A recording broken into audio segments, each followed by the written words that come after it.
তাহাজ্জুদ আর ফজরের অভ্যাস আছে যার, রহমত পূর্ণ প্রভাত হয় তার।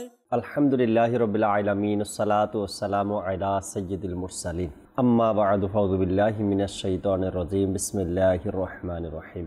আসসালাতু ওয়াসসালামু আলাইকা ইয়া রাসূলুল্লাহ ওয়া আলা আলিকা ওয়া আসহাবিকা ইয়া হাবিবাল্লাহ। আসসালাতু ওয়াসসালামু আলাইকা ইয়া নবিয়াল্লাহ ওয়া আলা আলিকা ওয়া আসহাবিকা ইয়া নূরাল্লাহ। মাদানী চ্যানেলের দর্শক শ্রোতা, আলহামদুলিল্লাহ আবার উপস্থিত হয়েছি রহমতপূর্ণ প্রভাত অনুষ্ঠান নিয়ে। যেখান থেকে আমাদের অনুষ্ঠান দেখছেন, দূরে কিংবা কাছে, দেশে কিংবা প্রবাসে, সকল দর্শককে জানাই আন্তরিক মোবারকবাদ। দর্শক শ্রোতা, রহমতপূর্ণ প্রভাত অনুষ্ঠানে ইনশাআল্লাহ তাবারাক ওয়া তাআলা কোরআনে পাকের তেলাওয়াত শুনবো আমরা, এবং পাশাপাশি তরজমাও দেখব, এবং হামদে বারি তাআলা, নাতে রাসূলে মকবুল সাল্লাল্লাহু তাআলা আলাইহি ওয়াসাল্লাম এর পাশাপাশি একটি বিষয় নিয়েছি আজকে আলোচনা করার জন্য, নেকির দাওয়াত দেওয়ার জন্য। অবশ্যই সাথে থাকবেন। নবী করিম রাউফুর রহিম সাল্লাল্লাহু তাআলা আলাইহি ওয়াসাল্লামের উপর দুরূদ শরীফ পাঠ করার অসংখ্য ফজিলতের কথা হাদিসে মুবারাকার মধ্যে রয়েছে। একটি হাদিসে পাক এভাবে বর্ণিত হয়েছে, নবী করিম সাল্লাল্লাহু তাআলা আলাইহি ওয়াসাল্লাম ইরশাদ করেছেন, যে ব্যক্তি জুমার দিন আমার উপর 200 বার দুরূদ শরীফ পাঠ করবে, আল্লাহ তাবারক ওয়া তাআলা ওই ব্যক্তির 200 বছরের গুনাহকে ক্ষমা করে দিবেন। সাল্লু আলাল হাবিব সাল্লাল্লাহু তাআলা আলা মুহাম্মদ সাল্লাল্লাহু তাআলা আলাইহি ওয়াসাল্লাম। দর্শক শ্রোতা, যেখানে আছি, হয়তো কেউ বা ঘরে, আবার কেউ দোকানে, কেউ বা নিজ জায়গাতে আমরা বসে আছি আর রহমতপূর্ণ প্রভাত অনুষ্ঠানটি দেখছি। আসুন দেরি না করে অনুষ্ঠান শুরু করছি কোরআনে পাকের তেলাওয়াতের মাধ্যমে। এরপর আজকের বিষয় আপনাদেরকে জানাবো ইনশাআল্লাহ তাআলা। জি, তেলাওয়াত শুনিয়ে দিন। আউযু বিল্লাহি মিনাশ শাইতানির রাজীম, বিসমিল্লাহির রহমানির রহিম। ইন কানাত ইল্লা সাইহাতান ওয়াহিদাতান ফাইযা হুম খামিদুন, ইয়া হাসরাতান আলাল ইবাদ মা ইয়াতিহিম মির রাসূলিন ইল্লা কানু বিহি ইস্তাহজিউন। ألم يروا كم أهلكنا قبلهم من القرون أنهم إليهم لا يرجعون صدق الله العظيم। সুবহানাল্লাহ, সুবহানাল্লাহ। মহান আল্লাহ পাক কোরআনুল কারীমের মধ্যে আমার আপনার জন্য যে দিক নির্দেশনা প্রদান করেছে, প্রত্যেকটা বিষয় যেহেতু কোরআনে পাকের মধ্যে রয়েছে আর আল্লাহ তাআলা হুকুম নাজিল করেছেন, এই কোরআনে পাকের মধ্যে নবী করিম সাল্লাল্লাহু তাআলা আলাইহি ওয়াসাল্লামের প্রতি সম্মান ও ভালোবাসা প্রদর্শনের কথাও উল্লেখ রয়েছে। কখনো আল্লাহ পাক কোরআনে পাকের মধ্যে বলেছেন, যদি আমাকে পেতে চাও বা আমাকে ভালোবাসতে চাও তবে আমার হাবিবকে ভালোবাসো। আবার আল্লাহ তাবারক ওয়া তাআলা কোরআনে পাকের মধ্যে কখনো বলেছেন যে যদি আমার আনুগত্য করতে চাও তবে আমার হাবিবের আনুগত্য করো, তবে আমার আনুগত্য হয়ে যাবে। আবার কখনো আল্লাহ পাক কোরআনে পাকের মধ্যে ইরশাদ করেছেন, নবী করিম সাল্লাল্লাহু আলাইহি ওয়াসাল্লামের চরিত্রই হলো সবচেয়ে উত্তম চরিত্র, তাকেই তোমরা অনুসরণ করো। এভাবে করে নবী করিম সাল্লাল্লাহু আলাইহি ওয়াসাল্লামের সম্মানের কথা যদি বলি, কখনো আল্লাহ বলেছেন আমার নবীকে কিভাবে ডাকবে। সর্বসাধারণকে যেভাবে আমরা ডাকি সেভাবে যেন আমার নবীকে না ডাকা হয়, আমার নবীকে কিভাবে ডাকতে হবে সেই পদ্ধতিও আল্লাহ তাবারক ওয়া তাআলা কোরআনে পাকের মধ্যে ইরশাদ করে দিয়েছেন। এরপরে নবী করিম সাল্লাল্লাহু আলাইহি সাল্লামের দরজায় গিয়ে, আমার নবীর হুজরা মোবারকের দরজায় গিয়ে সাহাবা একরাম আমার নবীকে বাহির থেকে ডাকতে পারবে কি না, সেটাও কিন্তু কোরআনে পাকের মধ্যে আল্লাহ তাআলা ইরশাদ করে দিয়েছেন। অর্থাৎ হুজুর সাল্লাল্লাহু আলাইহি সাল্লামের প্রতি সম্মান ও ভালোবাসা উম্মত হিসাবে আমি কতটুকু দেখাবো, কতটুকু ভালোবাসবো, এর কথা, এর বর্ণনা কোরআনে পাকের মধ্যে এবং হাদিসে পাকের মধ্যে রয়েছে। আমি একজন উম্মত হিসাবে আমাকে এটা জানতে হবে, আমাকে এটা শিখতে হবে, এটা আমাকে বুঝতে হবে যে আমার নবীর প্রতি আমার ভালোবাসা কেমন থাকবে, আমার নবীকে আমি কতটুকু সম্মান করব। এই বিস্তারিত আলোচনা হুজুর সাল্লাল্লাহু আলাইহি সাল্লামের প্রতি ভালোবাসা ও সম্মান নিয়ে আল্লাহ চাই ইনশাআল্লাহ তাবারক ওয়া তাআলা আজকে আমরা শুনবো, জানবো। সাথে আমাদের রফিক ভাইও আছেন এবং কামরুজ্জামান মাদানী ভাইও আছেন এবং নূর হোসেন ভাইও আছেন, তাদের থেকে ইনশাআল্লাহ তাবারাক ওয়া তাআলা আজকের এই বিষয় নিয়ে চমৎকার কিছু তথ্য তুলে ধরার চেষ্টা করব। দর্শক চলুন এর আগে আমরা একটি হামদে বারি তাআলা শ্রবণ করে নিই, এরপর ইনশাআল্লাহ তাআলা আজকের যে বিষয় নিয়েছি বিষয় নিয়ে আলোচনা শুনব এবং আপনাদের কল SMS-গুলো আমরা নেওয়ার চেষ্টা করব ইনশাআল্লাহ তাআলা। জি, হামদে বারি তাআলা শুনিয়ে দিন।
দেখতে চাই হৃদয় তোমায় সুবহানাহু করে জিকির সবে আল্লাহু আল্লাহু।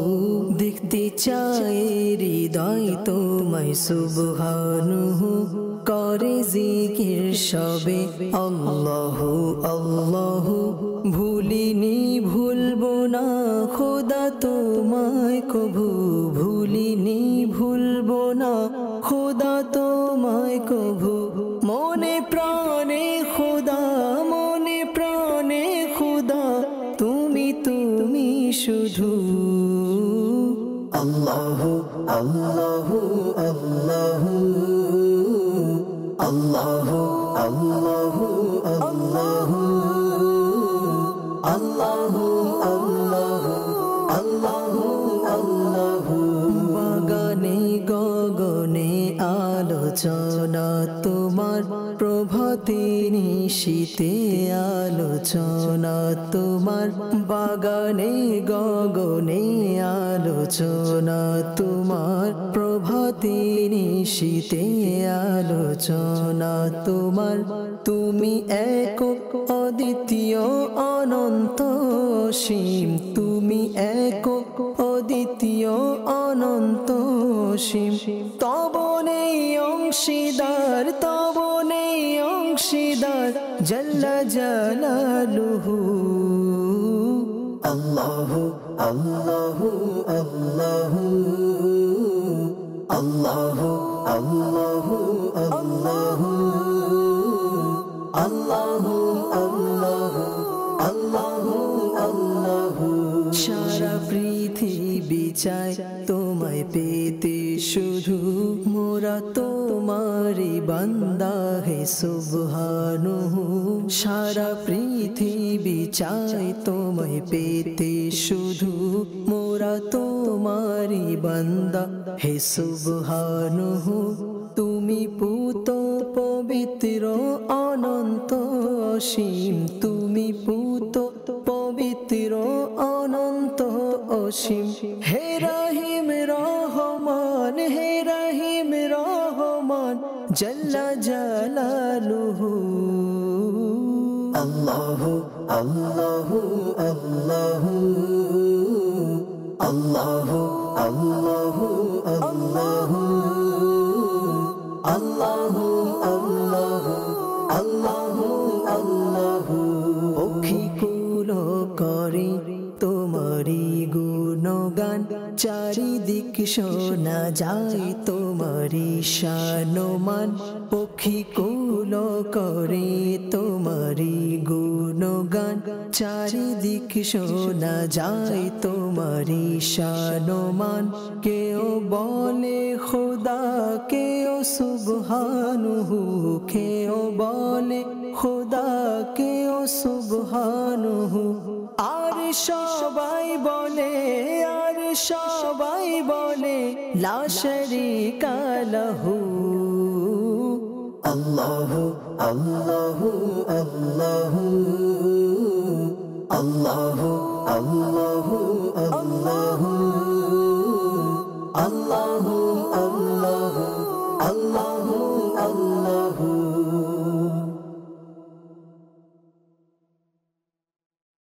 সুবহান আল্লাহ, সুবহান আল্লাহ। আমাদের রাশেদ মাদানী ভাইয়ের চমৎকার একটি হামদে বারি তালা আমরা এতক্ষণ পর্যন্ত শুনলাম মাদানী চ্যানেল। আলহামদুলিল্লাহ রাব্বিল আলামিন।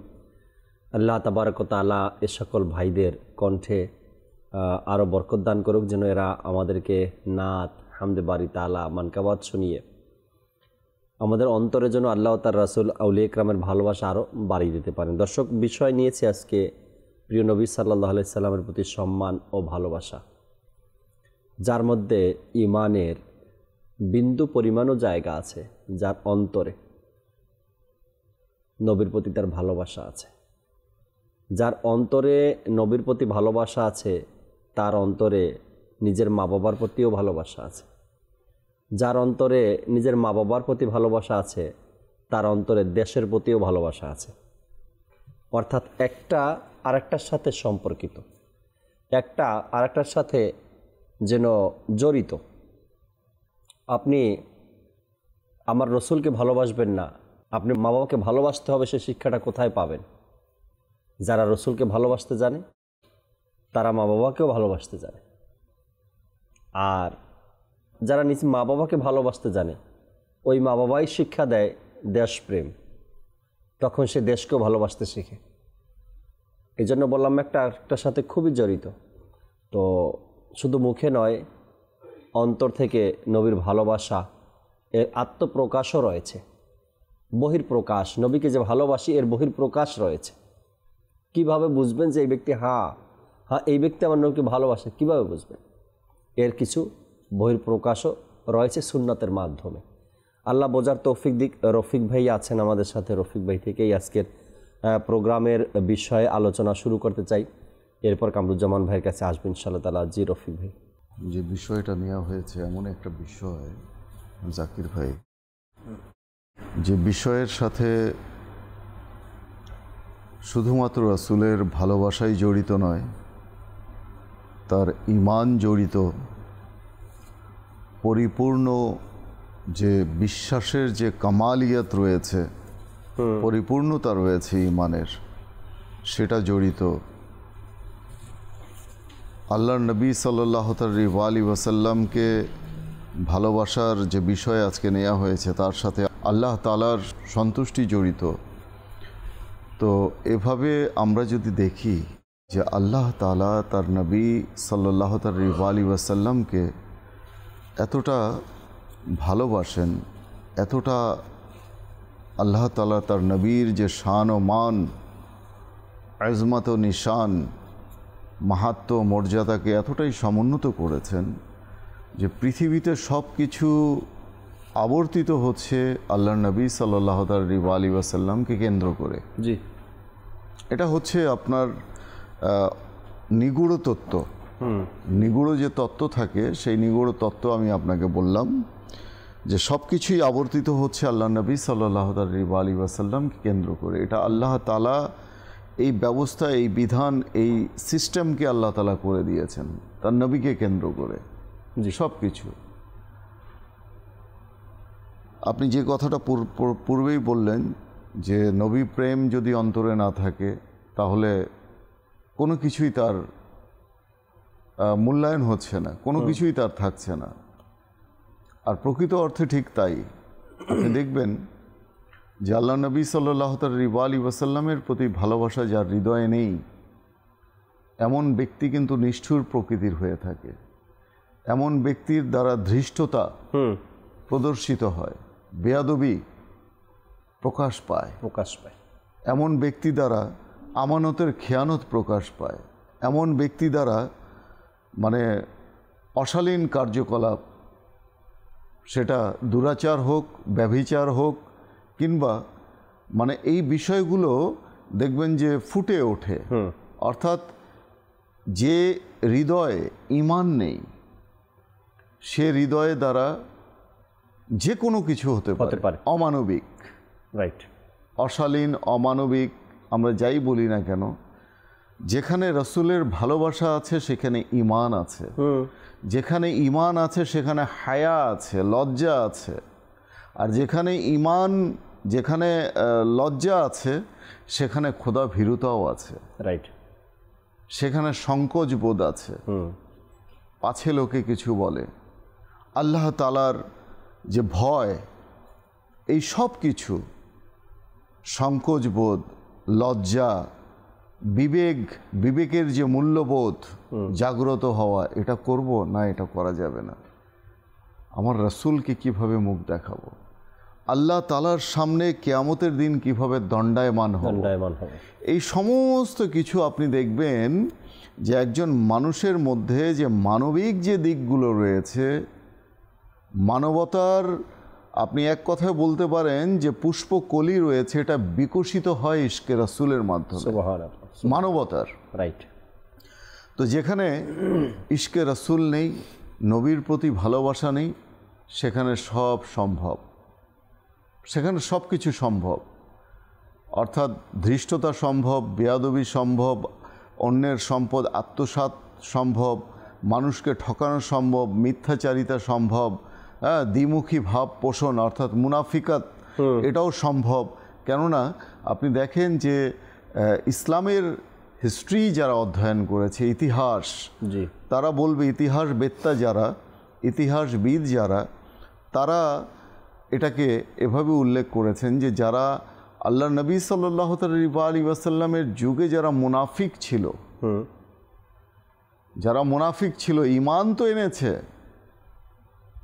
মুসলমানের বেশভূষা তো ধারণ করেছে, কিন্তু তারা দ্বিমুখী ভাব পোষণ করত, মিথ্যাচার করত, অন্যের আমানতকে খেয়ানত করত এবং প্রতিশ্রুতি দিলে তা ভঙ্গ করত। এই তিনটা তো মূল লক্ষণ। এর পাশাপাশি যত ফাহেসা কাজ এদের দ্বারা সম্ভব। আর এদের ঠিকানা, এদের যে আশ্রয় স্থল, যেটা সর্বশেষ গন্তব্য স্থল যেটা, সেটা হচ্ছে জাহান্নাম। এবং জাহান্নামের সর্বশেষ নিম্ন স্তর যেটা, সপ্তম স্তবক যেটা, সপ্তম স্তর যেটা, সেই সপ্তম স্তর হচ্ছে এদের ঠিকানা। যত জাহান্নামীদের গলিত পুজ রক্ত হবে এদের আহার্য বস্তু। হ্যাঁ, তো এখন এই ভালোবাসার সম্পর্কে শুধু কি আহলে সুন্নাত বলে? এই ভালোবাসা সম্পর্কে শুধু কি সুন্নিরাই বলে, সুন্নি ওলামায়ে কেরাম বলে? না। দেখুন আল্লাহ তাবারক ওয়া তাআলা কোরআনুল কারীমের মধ্যে কি ইরশাদ করছেন, সূরা তাওবার 24 নম্বর আয়াতে ইরশাদ হচ্ছে, হে রাসূল, আপনি বলে দিন, যদি তোমাদের পিতা, তোমাদের সন্তান, তোমাদের ভাই, তোমাদের স্ত্রী, তোমাদের বংশ, তোমাদের অর্জিত ধন সম্পদ এবং ওই সকল ব্যবসা যেগুলোর তোমরা ক্ষতির আশঙ্কা করো, কত সুন্দর কথা, যেগুলোর তোমরা ক্ষতির আশঙ্কা করো, তোমাদের পছন্দনীয় বাড়িঘর, এই সব জিনিসপত্র আল্লাহ এবং তার রাসূলের চেয়ে এবং তার পথে ধর্মীয় যুদ্ধ করার চেয়ে অধিকতর প্রিয় হয়, তবে অপেক্ষা করো যতক্ষণ না আল্লাহ তার চূড়ান্ত ফয়সালা নিয়ে আসেন এবং আল্লাহ ফাসিকদেরকে হেদায়েত দান করেন না। এই আয়াতের মাধ্যমে প্রমাণিত হয় প্রত্যেক মুসলমানের জন্য আল্লাহ তাবারক ওয়া তাআলা এবং তার রাসূল আযজা ওয়া জাল্লা ওয়া সাল্লাল্লাহু আলাইহি ওয়াসাল্লামকে ভালোবাসা ফরজ করা হয়েছে। এটা ফরজ করা হয়েছে কারণ এই আয়াতের মর্মার্থ হলো, হে মুসলমানগণ, যেহেতু তোমরা ঈমান এনেছো, আল্লাহ আযজা ওয়া জাল্লা এবং তার রাসূলকে ভালোবাসার দাবি করো, এরপর যদি তোমরা অন্য কারো ভালোবাসাকে আল্লাহ এবং তার রাসূলের ভালোবাসার উপর প্রাধান্য দাও, অগ্রাধিকার দাও, তাহলে ভালোভাবে বুঝে নাও, তোমরা জেনে নাও যে তোমাদের ঈমান এবং আল্লাহ ও তার রাসূলকে ভালোবাসার দাবি পুরোপুরি মিথ্যায় পর্যবসিত হবে, অনর্থক হবে। আর তোমরা আল্লাহ তাআলার আযাব এবং আল্লাহর ক্রোধ থেকে বাঁচতে পারবে না।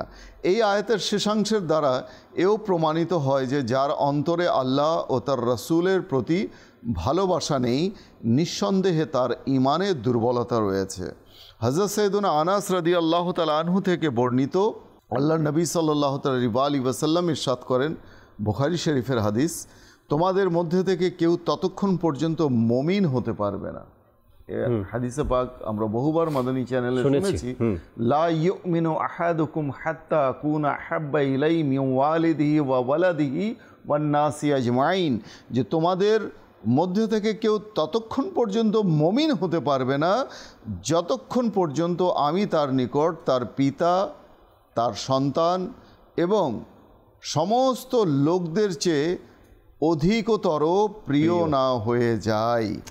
সাহাবায়ে কেরাম আলাইহিমুর রিদওয়ান রাসূলুল্লাহ সাল্লাল্লাহু আলাইহি ওয়াসাল্লামকে কতটা ভালোবাসতেন তার একটা উদাহরণ আপনার সিরাতে ইবনে হিশাম কিতাবের 3য় খণ্ডে এসেছে, যে যখন উহুদের যুদ্ধ সংঘটিত হলো তার পরপরেই শয়তান যে রয়েছে সে চারিদিকে এই গুজব ছড়িয়ে দিল যে আল্লাহর রাসূল আর নেই, আল্লাহ রসুল ইন্তেকাল করেছেন, ওয়াফাত লাভ করেছেন, এটা ছড়িয়ে দিল, গুজব ছড়িয়ে দিল চারিদিকে। যখন এই গুজব ছড়িয়ে গেল, মদিনার আকাশ বাতাস প্রকম্পিত হতে লাগলো, কেঁপে উঠল, চারিদিকে শোকে সমস্ত পরিবেশ মুহ্যমান হয়ে গেল, শোকে শোকাতুর হয়ে গেল। এমনকি মদিনার যে সম্মানিত নারীগণ ছিলেন, সম্ভ্রান্ত নারীগণ ছিলেন, তারাও শোকে শোকাতুর হয়ে গেলেন, শোকে বিহ্বল হয়ে গেলেন।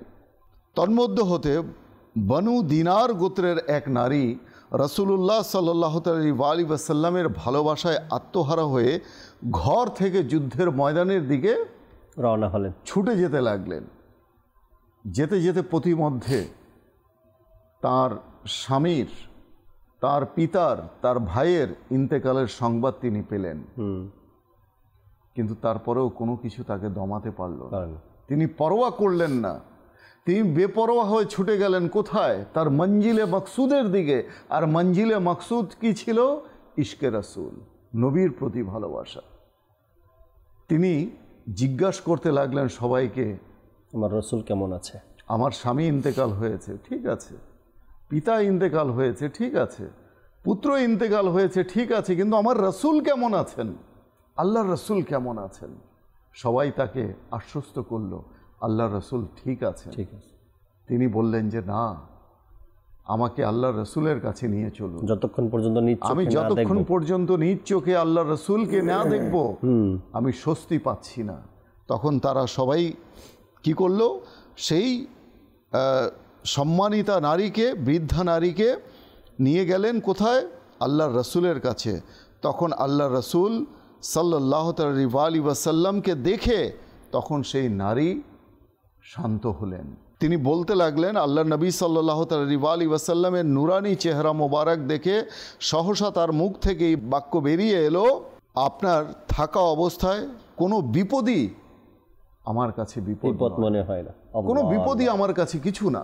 সুবহানাল্লাহ। এই যে ঈমানের যে একটা স্তর, জি, ভালোবাসারও একটা প্রমাণ, এই স্তরটাকেই বলা হচ্ছে পরিপূর্ণ মুমিনের যে পূর্ণতা জি সাধিত হয় ওই স্তরে গেলে, যে যতক্ষণ পর্যন্ত কোনো মানুষ তার পিতা, তার সন্তান, এমনকি সমস্ত পৃথিবীর সকল মানুষের চেয়ে অধিকতর আল্লাহর রাসূলকে ভালো না বাসবে, যেই স্থান, যেই মর্যাদায় গিয়ে, যেই স্তরে গিয়ে মানুষ ওই লেভেলে পৌঁছে গিয়ে তার মেন্টালিটি, চিন্তা চেতনা অন্তরে এমনভাবে ধারণ না করতে পারে, ততক্ষণ পর্যন্ত তার ঈমানের যে পূর্ণতা রয়েছে পূর্ণ ঈমানদার সাধিত হয় না। Right right right. আল্লাহ বোঝার তৌফিক দিক। সেই সোনালী যুগের সাহাবায়ে কেরাম আলাইহিমুর রিদওয়ানদের যে ভালোবাসার কথা আজও পর্যন্ত কোরআন ও হাদিসের মধ্যে রয়েছে, কিতাবের মধ্যে রয়েছে, এগুলো যখন আমরা অধ্যয়ন করব, পড়ব, দেখব, তখন বুঝতে পারবো যে তারা নবী করিম সাল্লাল্লাহু আলাইহি সাল্লামকে কেমন সম্মান করতেন আর কেমন ভালোবাসতেন। কামরুজ্জামান ভাই কিছু আলোচনা শুনে এরপরে আমরা ইনশাআল্লাহ তাআলা একটি নাতে রাসূলও শোনার চেষ্টা করব আল্লাহ চায়। জি কামরুজ্জামান ভাই, আজকের বিষয় প্রিয় নবী সাল্লাল্লাহু আলাইহি সাল্লামের প্রতি সম্মান ও ভালোবাসা। আলহামদুলিল্লাহি রাব্বিল আলামিন ওয়াসসালাতু ওয়াসসালামু আলা সাইয়্যিদিল মুরসালিন। এক কথায় প্রিয় নবী সাল্লাল্লাহু আলাইহি ওয়াসাল্লামের প্রতি ভালোবাসা, প্রিয় নবী সাল্লাল্লাহু আলাইহি ওয়াসাল্লামকে সম্মান করা, এটি ঈমানের মূল। একটি বিল্ডিং, একটি ভবন যেমনটি কলম ছাড়া, জি, মেইন খুঁটি ছাড়া যেমনইভাবে টিকে থাকতে পারে না, ঠিক তদ্রূপভাবে একজন ঈমানদার ব্যক্তির ঈমান টিকতে পারে না যতক্ষণ না সে প্রিয় নবী সাল্লাল্লাহু আলাইহি ওয়াসাল্লামের প্রতি সম্মান ও ভালোবাসা রাখবে না। প্রিয় নবী সাল্লাল্লাহু আলাইহি ওয়াসাল্লামকে সম্মান ও তাজিম ইজ্জত করার ব্যাপারে একাধিক বর্ণনা কিতাবের মধ্যে এসেছে। আর সবচেয়ে বড় কথা হচ্ছে, প্রিয় নবী সাল্লাল্লাহু আলাইহি ওয়াসাল্লামকে যারা বাহ্যিক দৃষ্টিতে দেখেছেন তথা সাহাবায়ে কেরাম আলাইহিম রিদওয়ান প্রিয় নবী সাল্লাল্লাহু আলাইহি ওয়াসাল্লামকে ভালোবেসেছেন, সম্মান করেছেন, যার উজ্জ্বল দৃষ্টান্ত বহু সংখ্যক হাদিসে পাক থেকে আমরা দেখতে পারি, অনুধাবন করতে পারি। একটি হাদিসে পাক এসেছে যা পূর্বে হুজুর ইরশাদ করেছেন যে তোমরা ততক্ষণ পর্যন্ত মুমিন হবে না যতক্ষণ তোমাদের পিতা পুত্র সকল ধন সম্পদ থেকে নবী পাক উত্তম না হবে, বেশি ভালো না বাসবে। বুখারী শরীফের অপর একটি হাদিসে পাকের মধ্যে এসেছে যা হযরত উমর রাদিয়াল্লাহু তাআলা আনহুর সাথে সম্পৃক্ত, যেমনটি নবী করিম সাল্লাল্লাহু তাআলা আলাইহি ওয়াসাল্লাম প্রিয় নবী সাল্লাল্লাহু আলাইহি ওয়াসাল্লামের সাথে যাচ্ছিলেন, উমর রাদিয়াল্লাহু তাআলার সাথে যাচ্ছিলেন। তো প্রিয় নবী সাল্লাল্লাহু আলাইহি ওয়াসাল্লাম উমর রাদিয়াল্লাহু তাআলা আনহুর হাতকে ধরলেন। তখন উমর রাদিয়াল্লাহু তাআলা নিষেধ করলেন,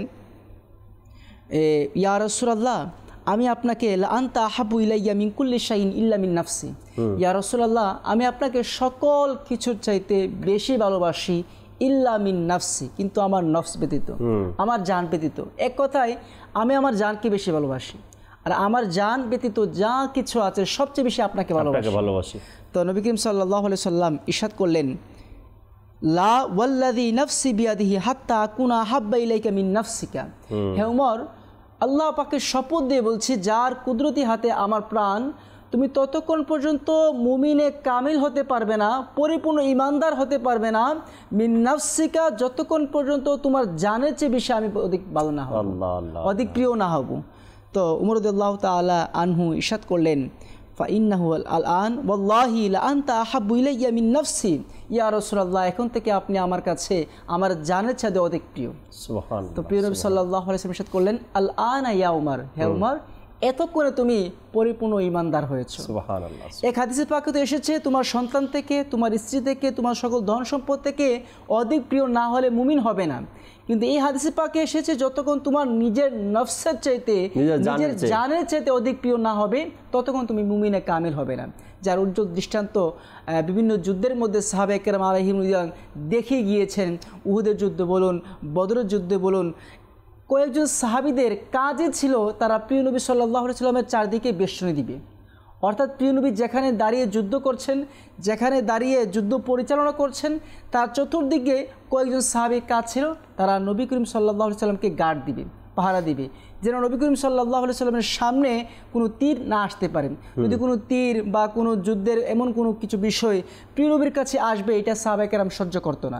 এমন বহু উদাহরণ রয়েছে, প্রিয় নবী সাল্লাল্লাহু আলাইহি ওয়াসাল্লাম সামনে যাচ্ছেন আর সামনে তীর আসছে বা যুদ্ধের যে অস্ত্রগুলো এগুলো আসছে, সাহাবায়ে কেরাম নিজেরা বুক পেতে দিয়েছেন যে আমার উপরে আসুক। বড় এক নমুনা হিজরতের রাতের না, এমন হিজরতের রাতে সিদ্দিক আকবর রাদিয়াল্লাহু তাআলা আনহুর যে ঘটনা, কখনো তিনি সামনে, কখনো তিনি পিছনে, কখনো তিনি ডানে, কখনো তিনি বামে, এর কারণ জিজ্ঞাসা করলেন আর তিনি বললেন যে আমি ভাবছি সামনে থাকবো, যদি পিছন থেকে আঘাত করে এ কারণে আবার পিছনে চলে আসি, ডানে চলে যায় মনে হয় কি বাম থেকে কেউ আঘাত করবে, এ কারণে আবার বামে চলে যায়। সাহাবা একরামের এই ভালোবাসার উদাহরণ তো অসংখ্য হাদিসে পাকের মধ্যে পাওয়া যায় যে নবী সাল্লাল্লাহু আলাইহি সাল্লামকে তারা নিজের জানের চাইতো বেশি ভালোবাসেন, নিজের জান কোরবান দিতে রাজি তারা।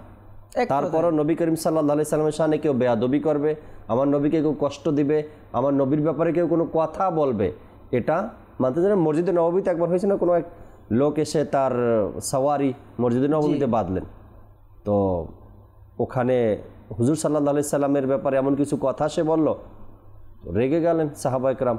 তো এমন এমন কথা, এমন এমন কাজ সাহাবায়ে কেরামের রয়েছে। একবার প্রিয় নবী সাল্লাল্লাহু আলাইহি সাল্লামের কাছে এক ব্যক্তি আসলো, এসে ইয়াহুদির বিপরীতে ইয়াহুদির নামে বিচার দিল, বলল ইয়া রাসূলুল্লাহ, সে আমার সাথে এমন এমন করেছে, এমন এমন হয়েছে। তো প্রিয় নবী সাল্লাল্লাহু আলাইহি সাল্লাম ইয়াহুদির পক্ষে রায় দিলেন। এতে সে অসন্তুষ্ট হয়ে গেল, সে রাগান্বিত হয়ে গেল, দেখছো আমি মুসলমান হয়েছি, আমি নবীর কাছে এসেছি, আমার বিরুদ্ধে রায় দিয়েছে, অথচ ইয়াহুদি সে অমুসলিম তার পক্ষে রায় দিয়েছে, এটি সে মানতে পারলো না। সে চলে গেল সিদ্দিক আকবরের কাছে, বললো শুনেছ তোমার নবী তো আমার বিরুদ্ধে রায় দিয়েছে, ইয়াহুদির পক্ষে রায় দিয়েছে। তো সিদ্দিক আকবর কাছে যাওয়া হলো, বললো না, নবী যা বলেছে সঠিক বলেছে, নবীর রায় চূড়ান্ত রায়।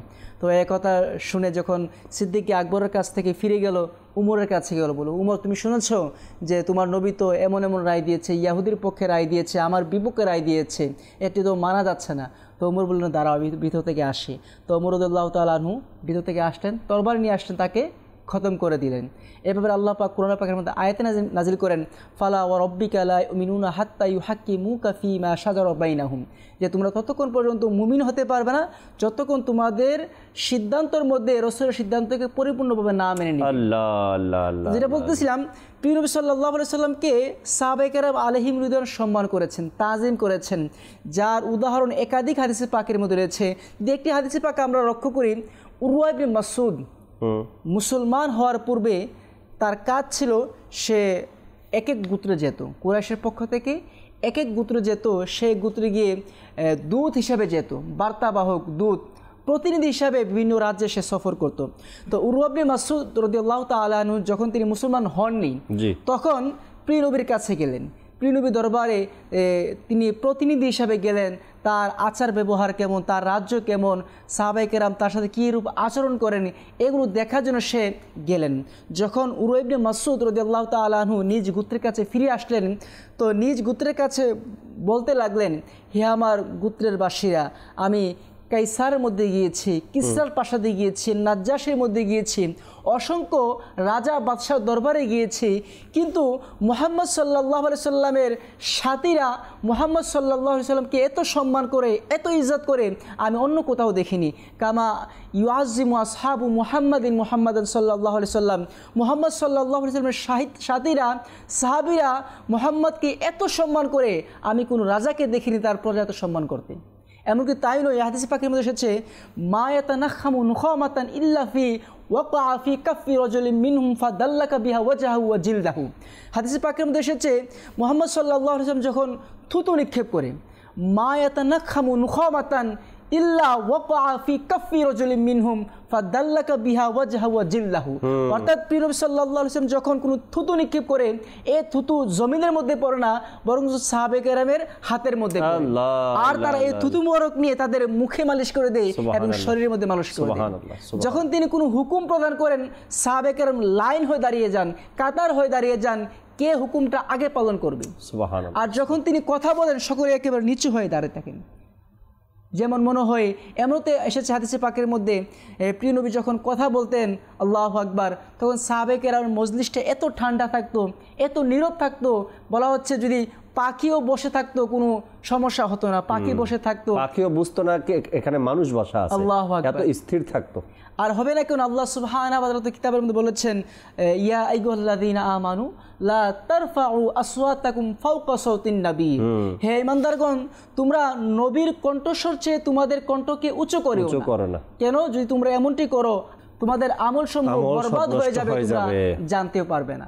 এক কথায় প্রিয় নবী সাল্লাল্লাহু আলাইহি সাল্লামকে সম্মান করা, তাজিম করা, এটি ঈমানের মূল বিষয়। Right right. যদি তাজিম, যদি সম্মান, যদি ভালোবাসা অন্তরে না থাকে, আর যদি আপনি ঈমান নেই, যেটা আমরা কথা বলছি এতক্ষণ পর্যন্ত, হুজুর সাল্লাল্লাহু আলাইহি সাল্লামের প্রতি ভালোবাসা, ইশক, মোহাব্বত, ঈমান সবার আগে হলো নবীর প্রতি ভালোবাসা, আর এটাই ঈমান। আর এতটুকু যদি মানুষের মধ্যে না থাকে, আর সেই ব্যক্তি যদি দুনিয়াটা একেবারে নিজে দুনিয়ার জন্য সব কিছু উৎসর্গ করে দেয়, কিন্তু নবীর প্রতি ভালোবাসা নেই, তার কোনো লাভ নেই। এর কারণে একটি নাতে রসুল শুনি রফিক ভাই, অনেক সময় আলোচনা শুনছি আমরা।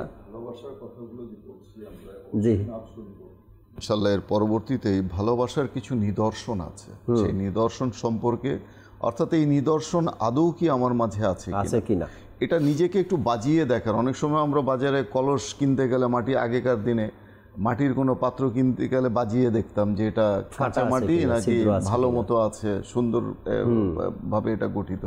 তো সেই বাজিয়ে দেখার মতো একটা পদ্ধতি হচ্ছে, কিছু নিদর্শন আছে, সেই নিদর্শন ইনশাআল্লাহ তাআলা আলোচনা ইনশাআল্লাহ তাবারাক ওয়া তাআলা ভালোবাসার কিছু নিদর্শন আমরা জানার চেষ্টা করব। চলুন দর্শক, একটি নাতে রাসূল মকবুল সাল্লাল্লাহু তাআলা আলাইহি সাল্লাম শুনি, এরপর আবার আলোচনায় ফিরবো। জি, নাত শুনিয়ে দিন।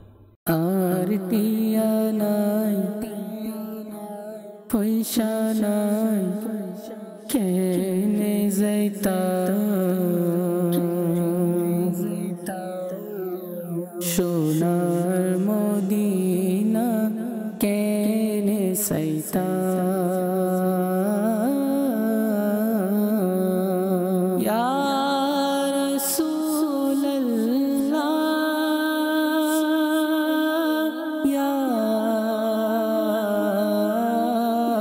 হাবিবাল্লাহ ইয়া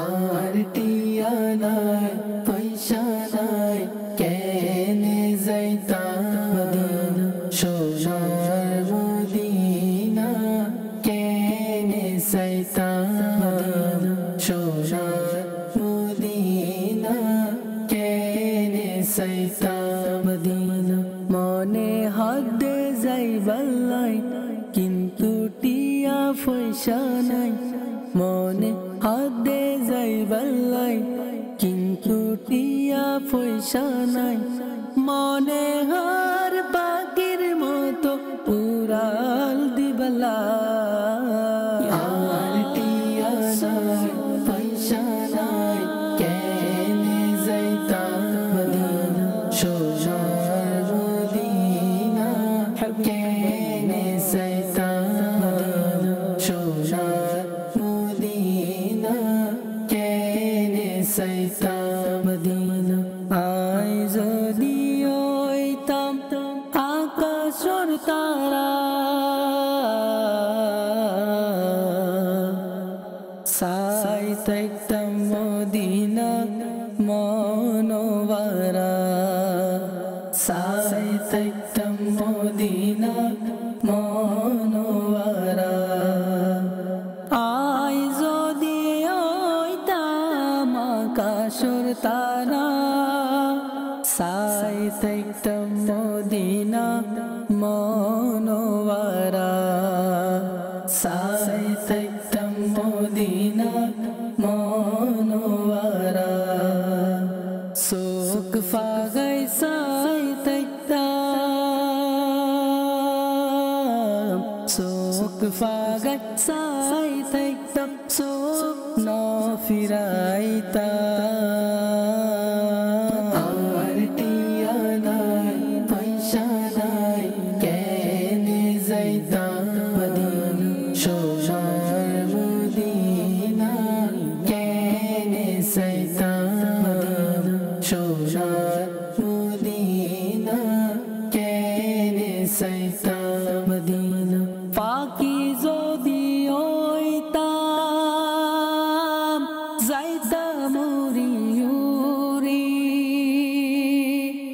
পাখি যদি হইতাম যাইতাম উড়ি উড়ি মদিনাত আই থাকি যাইতাম ঘুরি ঘুরি মদিনাত আই থাকি যাইতাম ঘুরি ঘুরি পাখি যদি হইতাম যাইতাম উড়ি উড়ি মদিনাত আই থাকি যাইতাম ঘুরি ঘুরি মদিনাত আই থাকি যাইতাম ঘুরি ঘুরি মদিনা সাই সাই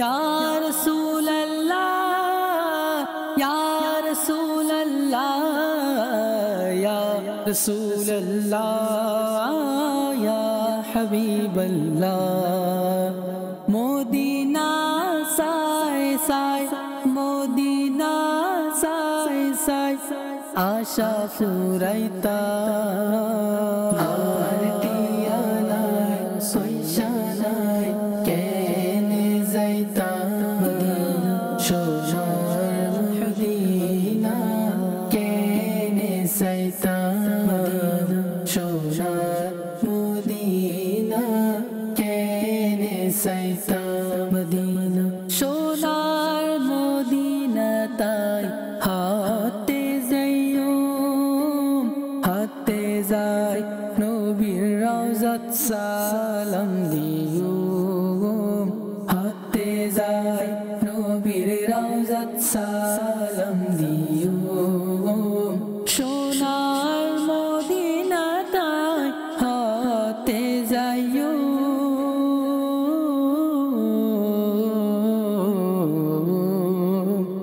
হাতে যাই নবীর রওজাত সালাম দিও হাতে যাই নবীর রওজাত সালাম দিও ইয়া রাসূলুল্লাহ হাতে যাইও মাই সোনার মদিনা হাতে যাইও মাই সোনার মদিনাত নবীর রওজাত সালাম দিলে নবীর রওজাত সালাম দিলে মনত শান্তি পাইতা আর দিয়ালাই পয়সা নাই কেনে যাইতা মদিনা সোনার মদিনা কেনে যাইতা মদিনা সোনার মদিনা কেনে যাইতা মদিনা আল্লাহ তাবারক তাআলা কবুল করে নিক। আল্লাহ তাবারক তাআলা আমাদেরকে বারবার নবী পাক সাল্লাল্লাহু তাআলা আলাইহি সাল্লামের পাক দরবারে উপস্থিত হওয়া, হাজির হওয়া, আদবের সাথে এবং নিজ চোখে নবী করিম সাল্লাল্লাহু আলাইহি সাল্লামের রওজা মোবারক দেখা এবং অশ্রু ঝরানোর সেই তৌফিক আল্লাহ আমাদেরকে দান করুক।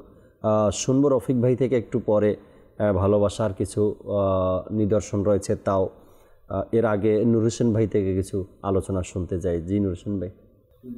নবী সাল্লাল্লাহু আলাইহি সাল্লামের প্রতি সম্মান প্রদর্শন করা, জি জি, এটা হুজুরে পাক সাল্লাল্লাহু আলাইহি ওয়াসাল্লামের প্রকাশ্য মোবারক যুগ থেকে শুরু করে আজ পর্যন্ত সাহাবায়ে কিরাম আলাইহিমুর রিদওয়ান, তাবেঈন, তাবেঈন, ওলামায়ে কিরাম, মুফতিয়ানে কিরাম, বুজুর্গানে দ্বীন রহিমাহুমুল্লাহু আলাইহিম এবং সাধারণ মুসলমানগণ সর্বত্র প্রিয় নবী সাল্লাল্লাহু আলাইহি ওয়াসাল্লামের প্রতি সম্মান প্রদর্শন করে আসছেন।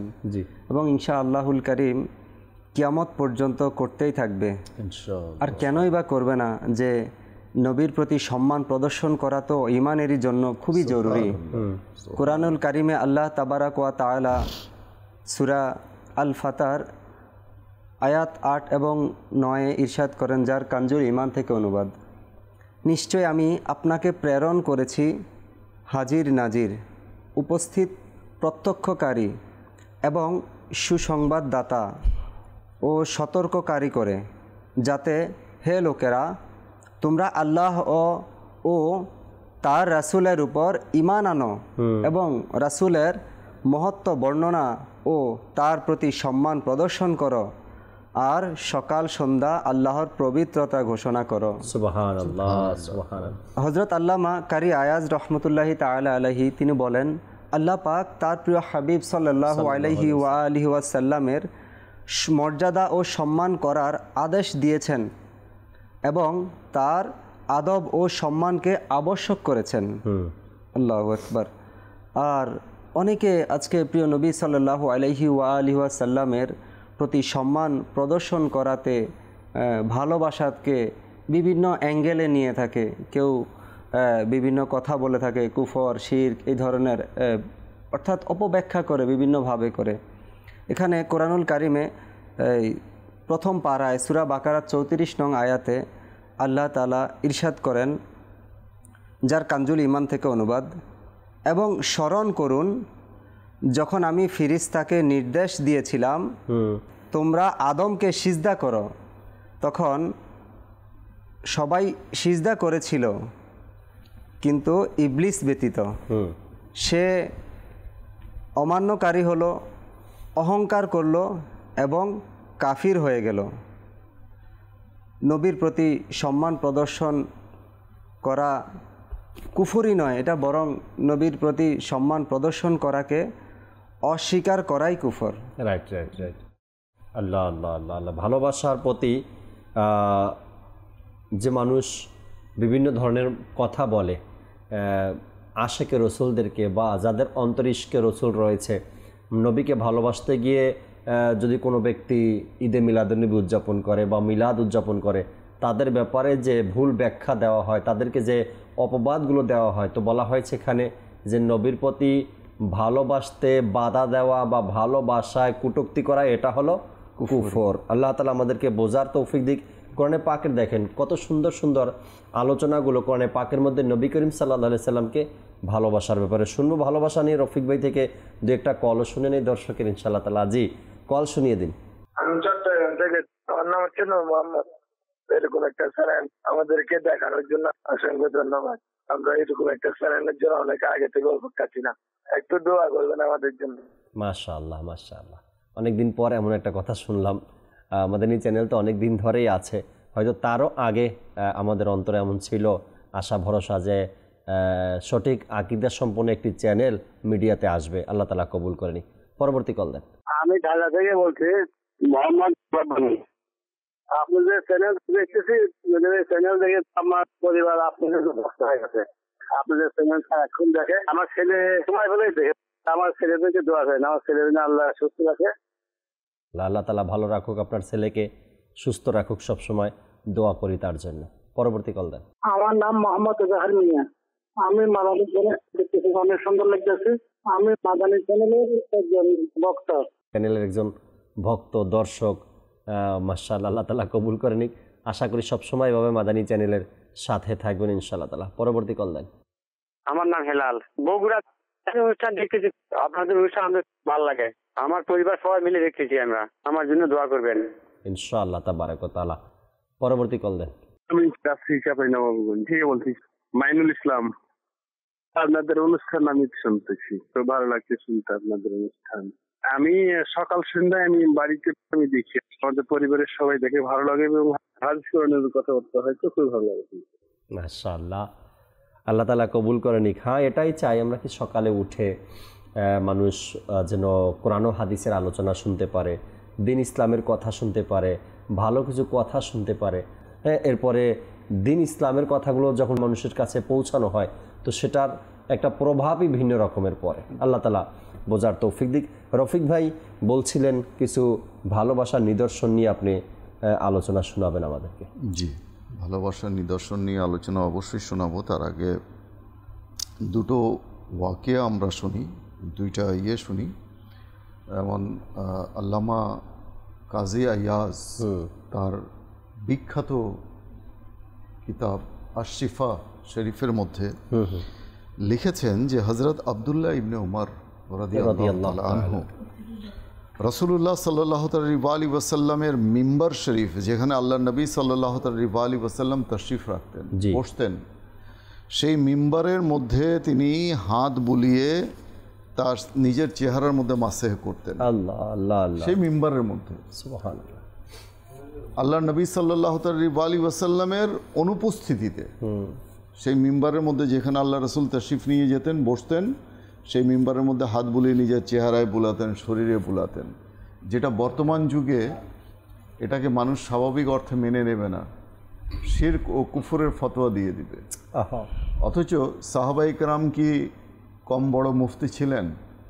সাহাবায়ে কেরাম কি কম বড় ফকিহ ছিলেন? সাহাবায়ে কেরাম কি কম বড় ইসলামী চিন্তাবিদ ছিলেন? তারা কি ফতোয়া জায়েজ না জায়েজ, হারাম হালাল বুঝতেন না? বুঝতেন। আরেকটা ঘটনা শিফা শরীফের মধ্যে এসেছে যে হজরত আবু মেহজুরা যিনি একজন সাহাবী ছিলেন এবং মসজিদে হারামের মুয়াজ্জিন ছিলেন, তিনি আজান দিতেন। মাশাআল্লাহ। তো তার সামনের যে চুলের ঝুঁটি ছিল, একটা ঝুঁটি ছিল সামনে চুলের ঝুঁটি, তিনি যেখানেই বসতেন ঝুঁটি খুলে দিতেন। আল্লাহ। ঝুঁটি খুলে দিলে সেই চুল এত প্রলম্বিত ছিল, এত দীর্ঘ ছিল যে মাটি স্পর্শ করত। হ্যাঁ, তো আমরা তো সাধারণত চুল কাটি একটু কাঁধের নিচে চলে গেলেই এটাকে বর্তমানে বিভিন্নভাবে নাজায়েজও আছে, এমন কিছু বিষয় আছে। কিন্তু আমি এটা বলতে চাচ্ছি যে ইশকে রাসূলের মধ্যে দেখেন শরীয়তের বিধানও পরিবর্তিত হয়ে যায়, ফতোয়াও পরিবর্তিত হয়ে যায় ইশকে রাসূলের মধ্যে। যে সেই মসজিদে হারাম শরীফের মুয়াজ্জিন যার সামনের চুলের ঝুঁটি ছিল এবং বসলে মাটিতে সেই চুলের ঝুঁটি তিনি খুলে দিতেন আর সেই মাটি সেই চুল স্পর্শ করত। তো লোকেরা বলতে লাগলেন একদিন যে তুমি তোমার চুল কাটো না কেন, কেন তুমি কাটছো না? তো তদুত্তরে তিনি বললেন যে আমি আমার এই চুল আমি কাটতে পারবো না, কেননা আল্লাহ নবী সাল্লাল্লাহু আলাইহি ওয়াসাল্লাম এই চুলের মধ্যে হাত বুলিয়েছেন, এই চুল আমি কাটতে পারবো না। এখন শরীয়তের কি ফয়সালা, শরীয়ত কি ফয়সালা করবে? তো তখন সাহাবায়ে কেরাম কি ছিলেন না, জোর করে কি তার চুলের ঝুঁটি কেটে দিতে পারতেন না? কেননা তিনি এটা রেখেছেন ইশকে রাসূলের মধ্যে। আর শিফা কিতাবের মধ্যে আল্লামা কাজী আয়াজ এইভাবেই বর্ণনা করেছেন। তো কাজেই এই যে সম্মানের যে বিষয় আছে, আজকের যেহেতু বিষয় হচ্ছে নবীর প্রতি ভালোবাসা এবং সম্মান, তো এই নবীর প্রতি ভালোবাসা এবং সম্মান যতদিন না আমরা অনুধাবন করতে পারবো, উপলব্ধি করতে পারবো, ততদিন পর্যন্ত আমরা গুমরাহির মধ্যে থাকবো, অন্ধকারের মধ্যে থাকবো। তো এই যে ভালোবাসার দাবি তো আমরা সবাই করি, সবাই ভালোবাসার দাবি করি। এখন এই দাবির বাস্তব নমুনা কাদের মধ্যে পাওয়া যায় এটা দেখতে হবে। যাদের মধ্যে পাওয়া যায় সেটাই বুঝতে হবে যে এরাই আছে হক পথের মধ্যে। তার মধ্যে নাম্বার 1 যে নিদর্শনগুলো আছে, আল্লাহ নবী সাল্লাল্লাহু আলাইহি ওয়াসাল্লামের কথা ও কাজের অনুসরণ। মাশাআল্লাহ। তার কথা এবং কাজের অনুসরণ থাকতে হবে। এই নিদর্শনটা থাকতে হবে যে সে কথা এবং কাজের অনুসরণ করে, সুন্নতের উপর আমল, তার আদেশ নির্দেশ পালন করা এবং শরীয়তের উপর বলবৎ থাকা। আপনি দেখে নিন এই ফি জামানার মধ্যে আমির আহলে সুন্নাতকে, সুবহানাল্লাহ সুবহানাল্লাহ, যিনি দাওয়াতি ইসলামের প্রতিষ্ঠাতা, জি, তাকে যদি কেউ একবার দেখে, এই মহান ব্যক্তিত্বকে যদি কেউ একবার দেখে তাহলে সে নির্দ্বিধায় সে এটা স্বীকার করতে বাধ্য হবে যে ইনি সত্যিকারের আশিকে রাসূল। মাশাআল্লাহ। আশিকে রাসূল যদি হয় তো এমনই হতে হবে যে যার কথা ও কাজে, প্রতিটি কথায়, চলনে বলনে, চিন্তায় চেতনে, শয়নে স্বপনে, জাগরণে ইশকে রাসূলের প্রত্যেকটা নিদর্শন ফুটে ওঠে, প্রতিটা নিদর্শন। এরপর নাম্বার 2 হচ্ছে বেশি বেশি রাসূলের আলোচনা করা। সুবহানাল্লাহ। এটা হচ্ছে কিন্তু আমি যেগুলো বলছি এগুলো হচ্ছে ভালোবাসার নিদর্শন। এখন যতই আমি নিজেকে আশিকে রাসূল দাবি করি, কিংবা আমরা বলি যে আমরা কি রাসূলের কথা বলি না, আমরা কি রাসূলের আশিক না, আমরাও আশিকে রাসূল, আমরা এখন যদি রাসূলের আশিক হই তাহলে রাসূলের আলোচনা শুনে কেন গাত্রদাহ হয়, কেন শরীর জ্বালা পোড়া করবে? এটা তো ইশকে রাসূলের, প্রকৃত আশিকে রাসূলের নিদর্শন না। তো কাজেই বেশি বেশি করে রাসূলের আলোচনা যারা করে, অধিক হারে যারা দরুদ পড়ে এবং তার আলোচনার মজলিস সমূহে, যেমন মিলাদ শরীফ এবং দ্বীনি মজলিস সমূহে ভালোবাসা প্রদর্শন, সেই মজলিস সমূহতে আন্তরিকতার সাথে উপস্থিত হওয়া, মিলাদ মাহফিলে আন্তরিকতার সাথে উপস্থিত হওয়া, সেখানে আলোচনা করা, আলোচনা শোনা, হ্যাঁ, এটা হচ্ছে ভালোবাসার নিদর্শন। নাম্বার 3 হচ্ছে যে আল্লাহ নবী সাল্লাল্লাহু আলাইহি ওয়াসাল্লামের সঙ্গে সম্পৃক্ত যে সকল ব্যক্তি এবং বস্তু রয়েছে তাদের প্রতিও সম্মান ও ভালোবাসায় হৃদয় সিজদায় লুটিয়ে পড়বে। তাদের প্রতি আন্তরিকতা এবং ভালোবাসার কারণে আল্লাহর নবীর সাথে যে সকল ব্যক্তি এবং বস্তু সংশ্লিষ্ট রয়েছে, জড়িত রয়েছে, তাদেরকেও সম্মান করবে, তাদেরকেও ভালোবাসবে। এখন এই ভালোবাসার মধ্যে আহলে বাইত আছে, সাহাবায়ে ইমাম কেরাম আছে, হাসান, ইমাম হোসেন, সাহাবায়ে কেরাম আছে, জি জি, মক্কা মদিনা আছে, মক্কা মদিনা আছে, তারপর বিভিন্ন তাবাররুকাত রয়েছে, জি জি, যেমন নালায়েন শরীফ আশিকে রাসূল বুকে ধারণ করে তো কখনো মাথায় ধারণ করে। সুবহানাল্লাহ, হুজুর কখনো করিম কপালে রাখে। সাল্লাল্লাহু আলাইহি ওয়াসাল্লামের খড়ম মোবারকের যে নকশা সম্বলিত যে নালায়েন পাক, জি, এটা কোথায় না রাখে আশিকে রাসূল, কখনো হৃদয়ে, কখনো মাথায়, কখনো বুকে, কখনো কপালে সে ধারণ করছে। এটা হচ্ছে ইশকের নিদর্শন, ইশকের রাসূলের নিদর্শন।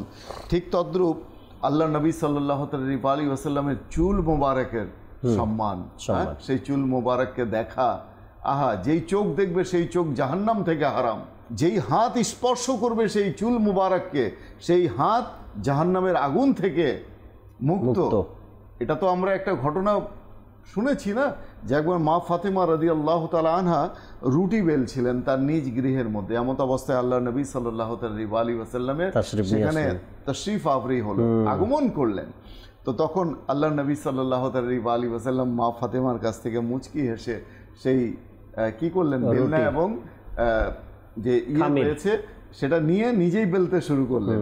অর্থাৎ এটা কিন্তু আল্লাহ নবী সাল্লাল্লাহু আলাইহি ওয়াসাল্লামের একটা সুন্নাতে মুবারাকা, যে গৃহের কাজে যারা নারী রয়েছে, মেয়ে রয়েছে, মানে কন্যা, জায়া, জননী যারাই রয়েছে তাদেরকে সহযোগিতা করা, এটা আমার রাসূলের সুন্নাত। তো তখন তিনি কি করলেন, রুটি বেলে নিজের হাতে তন্দুরির মধ্যে অর্থাৎ চুলার মধ্যে তিনি লাগিয়ে দিলেন, হ্যাঁ, বিভিন্নভাবে।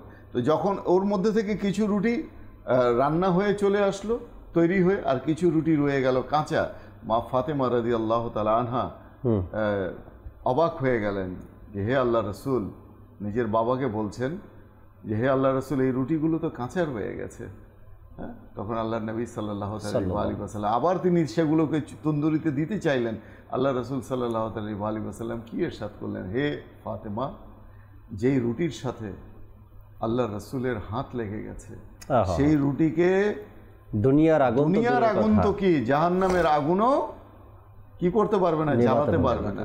কাজেই আল্লাহ নবী সাল্লাল্লাহু আলাইহি ওয়াসাল্লামের বরকতময় যে তাবাররুকাত রয়েছে সেগুলোর মধ্যে যার স্পর্শ লেগে যাবে, হাত লেগে যাবে, আমরা তো নাপাক বান্দা, আমরা বরং সেটাকে স্পর্শ নাই করি, কারণ সেটার হক আদায় করতে পারবো না।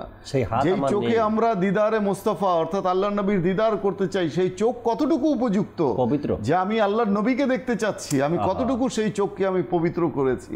আমি তো হারাম দৃশ্য দেখছি, আমি নাটক সিনেমা দেখছি, আমি গান বাজনা শুনছি, দেখছি, সেই চোখ আমার কতটুকু উপযুক্ত। যেই ঘরে আমি আল্লাহ রসুলের আগমনকে আমি আশা করছি যে আমার ঘরে আল্লাহ রসুলের কেননা স্বপ্নে যে দেখলো সে বাস্তবতাই দেখলো আল্লাহ রসুলকে। হ্যাঁ, তো যেই ঘরে আমি দেখছি সেই ঘর আমার কতটুকু উপযুক্ত, সেই ঘরকে আমি কতটুকু উপযুক্ত করে রেখেছি, গুনাহ থেকে মুক্ত করে, পাপাচার থেকে মুক্ত করে, মিথ্যাচার থেকে মুক্ত করে।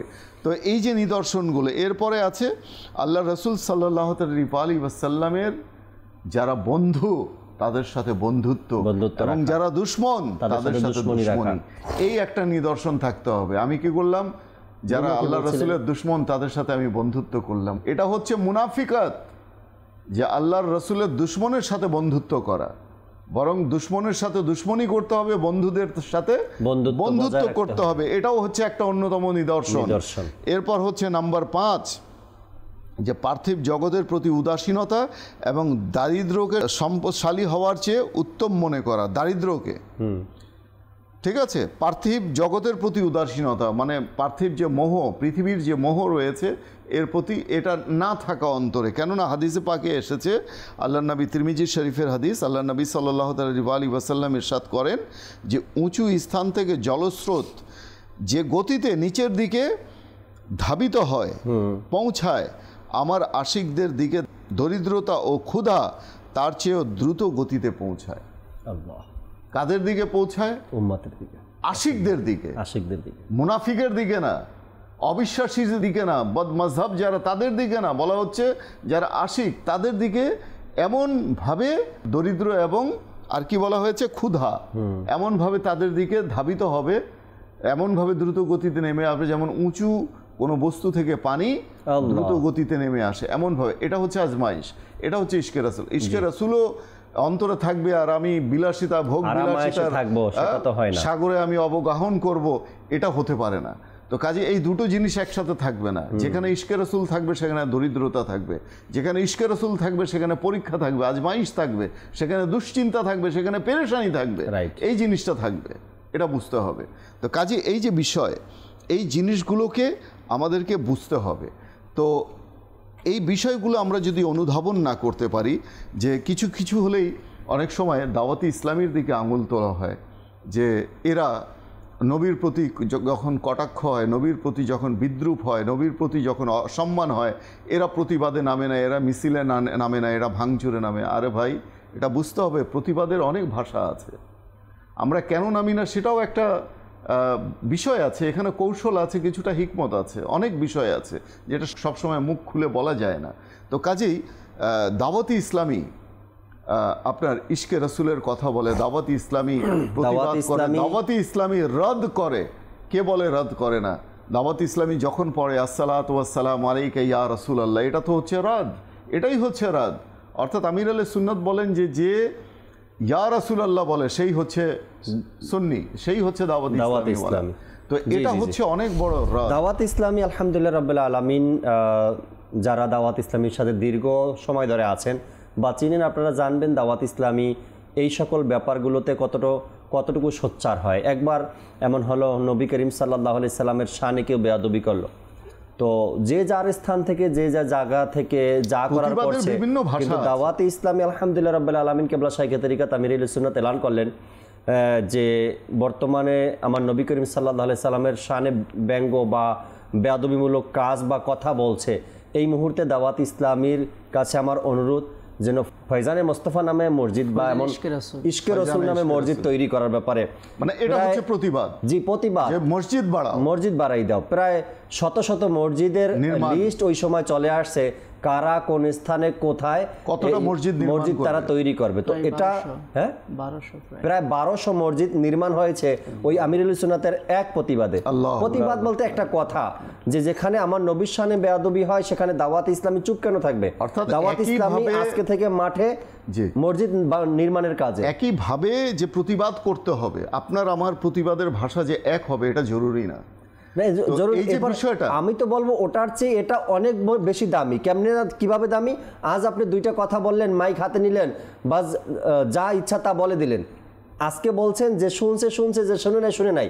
কিন্তু দাওয়াত ইসলামী এমন এক জায়গাতে মসজিদ তৈরি করে দিল, বাস মানুষ আসতেছে, নামাজ পড়তেছেন, মসজিদ চিনতেছেন, নাম শুনতেছে, সেখানে দুরুদ ও সালাম শুনতেছে। বেনামাজি নামাজি হয়ে গেল, যে কাল পর্যন্ত রাসূলের সামনে মুনাফিক আশিকে রাসূল হয়ে গেল, মুনাফিক আশিকে রাসূল হয়ে গেল। এইজন্য যার যার স্থান থেকে শেষ করতে থাকুক। আলহামদুলিল্লাহ দাওয়াত ইসলামের করাটা একটু ভিন্ন তরিকা। দাওয়াত ইসলামের এই করাটা আল্লাহ তাআলা বিশ্বব্যাপী, আমাদেরকে বোঝার তৌফিক দিক, বিশ্বব্যাপী অ্যাকসেপ্ট করেন। এই যে দাওয়াত ইসলামের এত যে বয়ান হয় ইশকে রাসূলের উপরে, জি, তারপরে নবীর প্রতি যারা ধৃষ্টতা প্রদর্শন করে তাদের শাস্তির আলোচনা করা হয়, হ্যাঁ, কোরআন ও হাদিসের আলোকে, এমন না যে মন গড়া কথা বলে। তো এই যে বিষয়গুলো মানুষকে সচেতন করা, জি, মানুষকে জাগ্রত করা, মানুষকে বোঝানো, কেননা কোরআনে এসেছে যে মুসলমানকে বোঝালে তারা উপকৃত হয়। তো এই যে বোঝানো, সেই দায়িত্বটা দাওয়াতি ইসলামী পালন করছে, এটাও অনেক বড় একটা অবদান, অনেক বড় একটা ভূমিকা পালন করছে। তো আল্লাহ তাআলা আমাদেরকে সমালোচনা থেকে, আল্লাহ তাআলা আমাদেরকে কটাক্ষ করা থেকে আল্লাহ তাআলা বিরত থাকার তৌফিক দান করুন। আমিন আমিন আমিন। একটি নাতে রসুল আরও শুনবো, এরপর ইনশাআল্লাহ তাবারক ওয়া তাআলা কামরুজ্জামান ভাই থেকে কিছু আলোচনা শুনে ইনশাআল্লাহ তাবারক ওয়া তাআলা আমরা অনুষ্ঠানের শেষের দিকে যাব। একটি কালাম আমাদেরকে আরও শুনিয়ে দিন।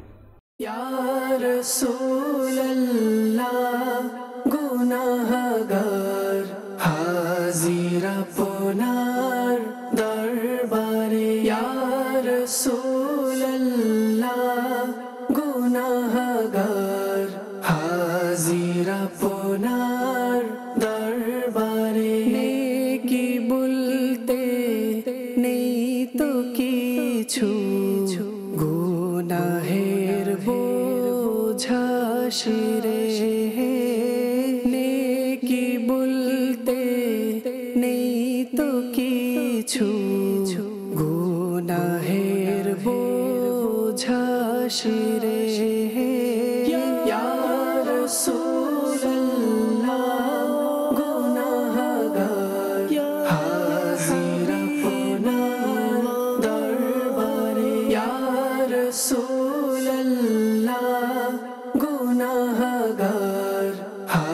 হাজির আপনার দরবারে আমল নামায় একটু ভালো আমল নেই আমার আমল নামায় একটু ভালো আমল নেই আমার নেকির দৌলত নেই তো কোনো গুনাহগারের আমলে ইয়া রাসূলুল্লাহ গুনাহগার হাজির আপনার দরবারে ইয়া রাসূলুল্লাহ গুনাহগার হাজির আপনার দরবারে সবুজ গুম্বজের প্রতি কুরবান হোক এ প্রাণ আমার সবুজ গুম্বজের প্রতি কুরবান হোক এ প্রাণ আমার বহুদিনের আশা আমার হেসে আবরার যে ইয়া রাসূলুল্লাহ গুনাহগার হাজির আপনার দরবারে ইয়া রাসূলুল্লাহ গুনাহগার হাজির আপনার দরবারে তুমি তো নেককারদের সরদার আমি বড়ই গুনাহগার তুমি তো নেককারদের সরদার আমি বড়ই গুনাহগার তাই তো আমি শাফাতের হই বড় হকদার যে ইয়া রাসূলুল্লাহ গুনাহগার হাজির আপনার দরবারে ইয়া রাসূলুল্লাহ গুনাহগার হাজির আপনার দরবারে হাসি মুখে তুমি আমায় কলেমা পড়াও হে নবী হাসি মুখে তুমি আমায় কলেমা পড়াও হে নবী হোক দয়া শাহে মদিনা প্রাণ বুঝি মোর যায় চলে ইয়া রাসূলুল্লাহ গুনাহগার হাজির আপনার দরবারে ইয়া রাসূলুল্লাহ গুনাহগার হাজির আপনার দরবারে নয়ন পবিত্র করে দিদার দাও তুমি মোরে নয়ন পবিত্র করে দিদার দাও তুমি মোরে তোমায় দেখার প্রত্যাশী আমি যে বহু দিন ধরে ইয়া রাসূলুল্লাহ গুনাহগার হাজির আপনার দরবারে ইয়া রাসূলুল্লাহ গুনাহগার হাজির আপনার দরবারে সব গুনাহ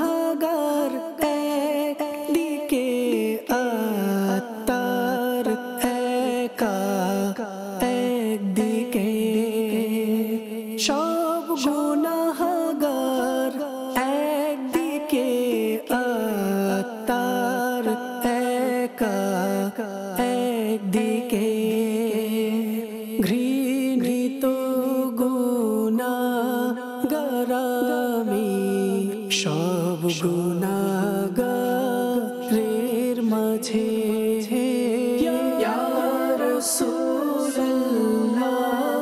গুনাহগার হাজির আপনার দরবারে ইয়া রাসূলুল্লাহ গুনাহগার হাজির আপনার দরবারে। সুবাহান আল্লাহ মাদিনী চ্যানেল দর্শক শ্রোতা, কামরুজ্জামান ভাই থেকে আরও কিছু আলোচনা শুনি আজকের অনুষ্ঠানে। বিষয় চলছিল, রফিক ভাইও বলছেন কি নবীকে ভালোবাসার কিছু নিদর্শন হয়। এর মধ্যে প্রকাশ্য যে নিদর্শনগুলো, দাড়ি রাখা নবীকে ভালোবাসার নিদর্শন, মাথায় পাগড়ি পরা নবীকে ভালোবাসার নিদর্শন, সুন্নতি লেবাস পরা নবীকে ভালোবাসার নিদর্শন, কোনো মুসলমানকে সালাম দেওয়া নবীকে ভালোবাসার নিদর্শন, মসজিদ মাদ্রাসাকে ভালোবাসা নবীকে ভালোবাসার নিদর্শন। এগুলো তো প্রকাশ্যভাবে কিছু নিদর্শন যে নবীকে ভালোবাসছে। আর একটা হলো একজন মানুষের অন্তরে ভালোবাসা আছে, সে দাড়ি পাগড়ি টুপি জুব্বা সব আছে, কিন্তু আরও একটা ভালোবাসার প্রকাশ হলো গভীর রাতে উঠে তাহাজ্জুদের নামাজ আদায় করে, মদিনাতুল মুনাওয়ারার দিকে ধ্যান করে, নবীর প্রতি দুরূদ ও সালাম পাঠ করা। ইয়া রাসূলুল্লাহ পুরো পৃথিবী নিস্তব্ধ, সব ঘুমিয়ে গেছে, আপনার প্রতি আমার দুরূদ ও সালাম। জি রফিক ভাই, একটু অ্যাড করব যে দেখুন অনেক নেক কাজ অনেকেই করে, জি অনেক বড় বড় নেক কাজ করে, কিন্তু সেক্ষেত্রে দেখা যায় যে তার সব নেকির উদ্দেশ্যটা থাকে একমাত্র আপনার যে ইসলামের মধ্যে যে কাজগুলো সে করে, যেমন নামাজ পড়া, মসজিদ নির্মাণ করা, এটা করা সেটা করা, না যাবতীয় কাজ, কিন্তু সেক্ষেত্রে সে রসুলের প্রতি যে ভালোবাসাটা রয়েছে, যে আমি ইশকে রসুলে এই কাজটা করলাম, আমার নবীর ভালোবাসা নিয়ে আমি এই কাজটা কেন, আমার নবীর ভালোবাসা যদি আমি অর্জন করতে পারি, আমার নবী যদি আমার প্রতি সন্তুষ্ট থাকেন, তাহলে আমার রব তাআলা আমার প্রতি সন্তুষ্ট থাকেন। কেননা নবীর সন্তুষ্টি হচ্ছে রব তাআলার সন্তুষ্টি, নবীর সন্তুষ্টি আল্লাহর সন্তুষ্টি। কিন্তু নবীকে নারাজ করে আল্লাহকে সন্তুষ্ট করা যাবে, আল্লাহ সন্তুষ্ট হবে, এটা বুঝে আসে, এটা সবাই বলবে এক বাক্যে। তো এই যে বিষয়টা যে আছে, ইনশাআল্লাহ কামরুজ্জামান ভাইয়ের কাছে কিছু কথা শুনি, এরপর খুব চমৎকার একটা পয়েন্ট আছে। জি জি, কামরুজ্জামান ভাই যেই কথাটা বললাম যে তাহাজ্জুদের নামাজ পড়ে আশেপাশে কেউ নেই, নবীকে তো পৃথিবীতে যত মুসলমান আছে সব বলবে আমি নবীকে ভালোবাসি।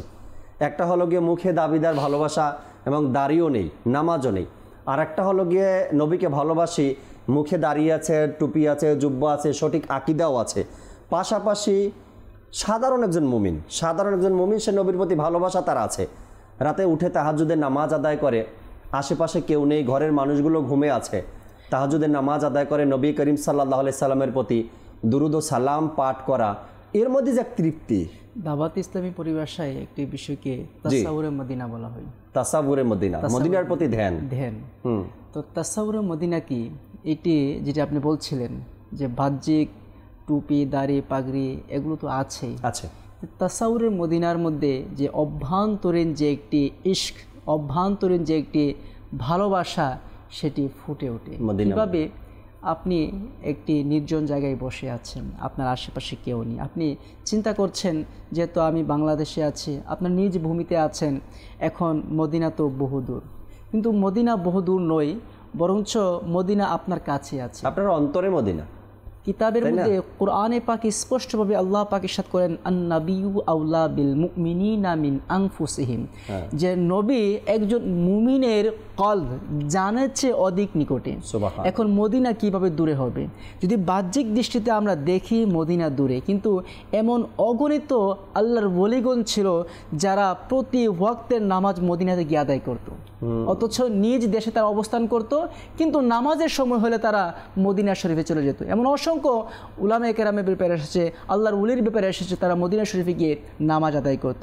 তো যেটা বলছিলাম, যদিও বা মদিনা দূরে, আপনি ধ্যান করছেন, আমি ইতিমধ্যে মদিনা যাচ্ছি, মদিনার সফরে আছি, সবুজ গম্বুজের নিচে আছি, সালাতু সালাম পাঠ করছে, নবী পাকের দরবারে হাজিরি দিচ্ছে, এই যে চিন্তা চেতনাটি, এই যে আপনি ধ্যান করছেন, কল্পনা করছেন, এই কল্পনার মাধ্যমে আল্লাহ পাক চায় তো আপনার অন্তরের মধ্যে ইশক আরও বেড়ে যাচ্ছে। কেন? আপনি নবী পাকের প্রতি ধ্যান করছেন। আপনার এই বর্তমান সময়টা দুনিয়াবি সকল ধ্যান থেকে, সকল চিন্তা চেতনা থেকে আপনি মুক্ত হয়ে একমাত্র ইশকে রসুল অর্থাৎ নবী পাকের দিকে আপনি মনোযোগী হয়েছেন, নবী পাকের দিকে আপনি প্রত্যাবর্তন করেছেন, নবী পাকের দিকে আপনি মনোনিষিপ্ত হয়েছেন, অর্থাৎ প্রিয় নবী সাল্লাল্লাহু আলাইহি সাল্লামের ধ্যান আপনার মধ্যে আছে। এই যে চিন্তা চেতনাটি, এটি তো আসলে তাসাউফের বড় একটি মাকাম, এই ধ্যানটি। জি জি। যেমন আমরা শুনি বিভিন্ন জিকির আছে যে যেটি মুখে উচ্চারণ না করেও জিকির করা যায়, এমন কলবে জিকির কিছু আছে। তাসাউফের একটি দিক, একটি ধারা ওই দিকে আছে। ঠিক তদ্রুপভাবে ইশকে রাসূলের একটি ধারা এটিও যে আমরা নিতে পারি যে তাসাউর মদিরা, নবী পাকের ধ্যান করা, নবী পাকের চিন্তা করা। দেখুন হাদিসে পাকে এসেছে নবী পাকের মুখ মুবারক এমন ছিল, নবী পাকের হাত মুবারক এমন ছিল, চোখ মুবারক এমন ছিল, ব্রু মুবারক এমন ছিল। এই যে হাদিসে পাকের যে বাস্তব রূপ, এ যদি আপনার সামনে আপনি প্রকাশমান করেন, আপনি সামনে দৃষ্টি নিজেকে এভাবে ফুটে তোলেন যে নবী পাকের চোখ তেমন ছিল, যা আমি হাদিসে পাকে শুনেছি, নবী পাকের ব্রু মুবারক এমন ছিল। এই যে চিন্তা চেতনা আপনার মনের মধ্যে আপনি নিয়ে আসলেন, এর দ্বারা কি হচ্ছে যে আপনি যেটি বলছেন যে অভ্যন্তরীণ যে ইশক, অভ্যন্তরীণ যে ভালোবাসাটি, সেটি আপনার তৃপ্তি ভিন্ন হয়। এটার ভালোবাসাটাই অন্য রকমের অনুভব হয়। যখন আপনি এমন কিছু করবেন তখন আপনি বুঝতে পারবেন, যেটা কামরুজ্জামান ভাই বললেন যে নিজের ধ্যানে নবী করিম সাল্লাল্লাহু আলাইহি সাল্লামের মোবারক জিসেমকে যখন আপনি রাখবেন না, তখন এর তৃপ্তি আপনি অন্যরকম অনুধাবন করতে পারবেন। রফিক ভাই সময় কথাটা কিছু বলছিলেন আপনি, যে কথাটা বলছিলাম, যে কথাটা বলতে বলতে তখন ডাইভার্ট হয়ে গেছে যে আমি নামাজও পড়ছি, তাহাজ্জুদ পড়ছি, আমি নবীকে কটাক্ষ করছি, নবীর শান মানকে খাটো করছি, হ্যাঁ আমি দান সদকাও করছি, জি নবীর সম্মানকে হেয় করছি। আচ্ছা কিভাবে করছি এটা কিন্তু অনেক সময় মানুষ বোঝে না। কিসের কারণে বোঝে না? ইলমে দিন না থাকার কারণে, অধ্যয়ন না থাকার কারণে, পড়ালেখা না থাকার কারণে। আমি দুনিয়াবি দৃষ্টিকোণ থেকে তো আমি MBA করেছি, মাস্টার্স করেছি, গ্র্যাজুয়েশন করেছি, সব কিছু করেছি, গ্লোবাল কোনো এডুকেশন আমার বাকি নাই, কিন্তু কোরআন হাদিসের যে ইলম রয়েছে, আচ্ছা শুধু তর্জমা পড়লে হবে না, জ্ঞান থাকতে হবে, এটা থাকতে হবে, উসুলে হাদিস, এই জ্ঞানটা থাকতে হবে। আর এই বিষয়টা যদি না থাকে আপনি কোরআন পড়েও আপনি বুঝবেন না, ঠিক আছে? আর কোরআন পড়ার জন্য হাদিস বুঝতে হবে। দেখুন তিরমিজি শরীফের একটি হাদিসের মধ্যে এসেছে যে একবার আমিরুল মোমিনিন হযরত সৈয়দনা উসমান গনি রাদিয়াল্লাহু তাআলা আনহু হযরত কুব্বাস বিন উসিম রাদিয়াল্লাহু তাআলা আনহুকে জিজ্ঞেস করলেন, তুমি বড় নাকি রাসূল বড়? তুমি বড় নাকি রাসূল বড়? এখানে কিন্তু মর্যাদার কথা বলা হয়নি, বয়সের কথা বলা হয়েছে। এখন তার জবাবটা তো সে দিতে পারতো যে আমি বড়, রাসূল ছোট, কিংবা রাসূল আমার চেয়ে ছোট। তার বলার ধরন তো দেখুন। মাদানী চ্যানেলের দর্শক ও শ্রোতা, এই যে বিষয়গুলো আলোচনা হচ্ছে না, এখান থেকে আমরা যদি এর নিগুড় যে তত্ত্বটা আছে এটা যদি রিয়েলাইজ করতে পারি না, অনুধাবন করতে পারি, তাহলে সকল যে কনফিউশন আছে আমাদের দূর হয়ে যাবে। তদুত্তরে তিনি কি বললেন দেখেন, কত সুন্দর ট্যাক্টফুল এবং প্রজ্ঞাপূর্ণ তিনি উত্তর দিলেন, হিকমতপূর্ণ। তিনি বললেন যে আল্লাহর নবী সাল্লাল্লাহু আলাইহি ওয়াসাল্লামই বড়, কিন্তু আমার জন্ম রাসূলুল্লাহর পূর্বে হয়েছিল। আল্লাহ আল্লাহ আল্লাহ আল্লাহ আল্লাহ সুবহানাল্লাহ। তিনি বড় কিন্তু আমার আল্লাহ রাসূল বড়। হাকিকত এটাই। অথচ উসমান গনি রাদিয়াল্লাহু তাআলা আনহু কে ছিলেন? জলিল ও কদর সাহাবী ছিলেন, তিনি তৃতীয় নম্বর খলিফা ছিলেন ইসলামের। তো তিনি প্রশ্ন করলেন যে আপনি বড় না রাসূল বড়? হ্যাঁ হ্যাঁ। তো এখানে মর্যাদার দিক থেকে বড়, সম্মানের দিক থেকে বড়র কথা বলা হয়নি। উসমান গনি কি জানতেন না যে আল্লাহ রাসূল সবচেয়ে বড় সৃষ্টির মাঝে? তো এখানে জিজ্ঞেস করা হয়েছে যে বয়সের ব্যাপারে, কিন্তু তারপরও সেখানে সম্মান দেখালেন। তিনি জবাবটা কিভাবে দিলেন যে আল্লাহর রাসূল বড়, কিন্তু আল্লাহ রাসূলের আগে আমার জন্ম হয়েছে, আমি আগে এসেছি, ঠিক আছে, পূর্বে আমার জন্ম হয়েছে। এরপর দেখেন হযরত বাররা রাদিয়াল্লাহু তাআলা আনহুর আদব দেখেন যে কেমন ছিল যে হজরত বারআ ইবনে আজিব রাদিয়াল্লাহু তাআলা আনহু বলেন যে আমি রাসূলুল্লাহ সাল্লাল্লাহু আলাইহি ওয়াসাল্লামকে কিছু জিজ্ঞেস করার ইচ্ছে পোষণ করতাম, কিন্তু রাসূলুল্লাহ সাল্লাল্লাহু আলাইহি ওয়াসাল্লামের প্রতি শ্রদ্ধা ও সমীহের কারণে বহুদিন পর্যন্ত আর আমি জিজ্ঞেস করতে পারি না। আল্লাহ আহা, কেমনভাবে জিজ্ঞেস করব? হ্যাঁ, যদি কোনো বেয়াদবি হয়ে যায় এই ধারণার কারণে তিনি সেই প্রশ্ন জিজ্ঞেস করা থেকে তিনি নিজেকে বিরত রাখলেন ইচ্ছে করে, যে আমি জিজ্ঞেস করি না। আমার জিজ্ঞেস করাটা যদি রাসূলুল্লাহ সাল্লাল্লাহু আলাইহি ওয়াসাল্লামের কাছে অমার্জিত মনে হয়, যদি কোনোভাবে সেটা বেয়াদবিপূর্ণ হয়ে যায়, কিভাবে জিজ্ঞেস করতে হবে সেই আদবটাও তো আমি জানি না, সেই ধরনটাও তো আমি জানি না, জাস্ট হাউ টু কোয়েস্ট। জি জি জি। যেমন প্রশ্ন করার মাঝে কিন্তু এখানেও কিন্তু পন্থা আছে, পদ্ধতি আছে। অনেকেই জানে না কি করে প্রশ্ন করতে হবে। হ্যাঁ, এই প্রশ্ন করার ধরন এটা জানে না অনেকে। তো কাজেই এই যে বিষয়টা রয়েছে, এই বিষয়ের মধ্যে আমাদের রাসূলুল্লাহ সাল্লাল্লাহু আলাইহি ওয়াসাল্লামের প্রতি সম্মান, ভালোবাসা, এই বিষয়টা যত দ্রুত আমাদের ভিতরে হৃদয়ঙ্গম হবে, আমরা বুঝতে পারবো, বিষয়টা আমাদের ক্লিয়ার হয়। কেননা আমার যে নূর হোসেন ভাই রয়েছেন, তিনি সম্মানের আয়াত, জি, তিনি আয়াত অনুবাদ করলেন সূরা ফাতিহা থেকে 8 এবং 9 নম্বর আয়াত। আর আমি যেটা করলাম, অনুবাদ বললাম, সেটা হচ্ছে সূরা আপনার তওবার, জি জি, সূরা তওবার থেকে আমি এই তর্জমাটা করলাম। তো এই যে কোরআন ও হাদিসের যে বিষয়টা রয়েছে, সূরা তওবার 24 নম্বর আয়াত, তো এই যে ভালোবাসার কথাও কোরআনে আছে, সম্মানের কথাও কোরআনে আছে। কাজে এটা মন গড়া কোনো কথা না। যারা বলে তারাও জানে যে এগুলো কোরআন হাদিসের মধ্যে রয়েছে, শুধু নিজেদের কিছু ভাব বাড়ানোর জন্য হয়তো বা এমন করে থাকে। আল্লাহ তাআলা বোঝার তৌফিক দিক। যখনই পৃথিবীতে দুনিয়াতে কোনো আপনার বদনসিব এভাবে করে নবী করিম সাল্লাল্লাহু আলাইহি সাল্লামের শানে কটূক্তিমূলক কথা বলে, দাওয়াত ইসলামে কোনো না কোনো দিক থেকে তার প্রতিবাদ করার চেষ্টা করে। আজকে অনেক সময় দেখা যায় যে কোনো অমুসলিম যদি কোনো কথা বলে, আমরা ক্ষোভে ফেটে যাই।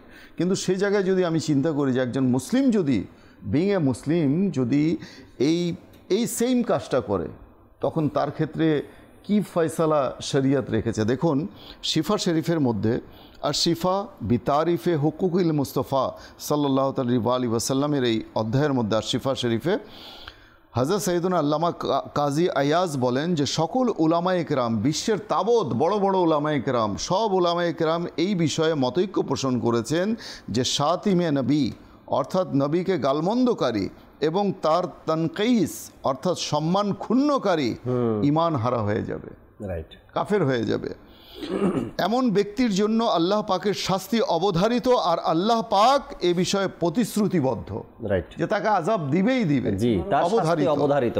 এই বিষয়ে যারা সন্দেহ পোষণ করবে তারাও ঈমান হারাও এর মধ্যে শামিল রয়েছে। আল্লাহ তাআলা বোঝার এবং আমল করার তৌফিক দিক। এই সকল সমাজ থেকে, এই সকল সংস্পর্শ থেকে, এই সকল লোক থেকে যেন আমরা নিজেকে বাঁচাতে পারি। আমিন বিজাহিন নবিল আমিন সাল্লাল্লাহু তাআলা আলাইহি ওয়াসাল্লাম। দর্শক, আগামী পর্বে আবার উপস্থিত হব, নতুন একটি বিষয় নিয়ে আলোচনা করব। ততক্ষণ মাদানী চ্যানেলের সাথেই থাকুন। সাল্লু আলাল হাবিব সাল্লাল্লাহু তাআলা আলা মুহাম্মদ সাল্লাল্লাহু তাআলা আলাইহি ওয়াসাল্লাম। তাহাজ্জুদ আর ফজরের অভ্যাস আছে যার, রহমত পূর্ণ প্রভাত হয় তার।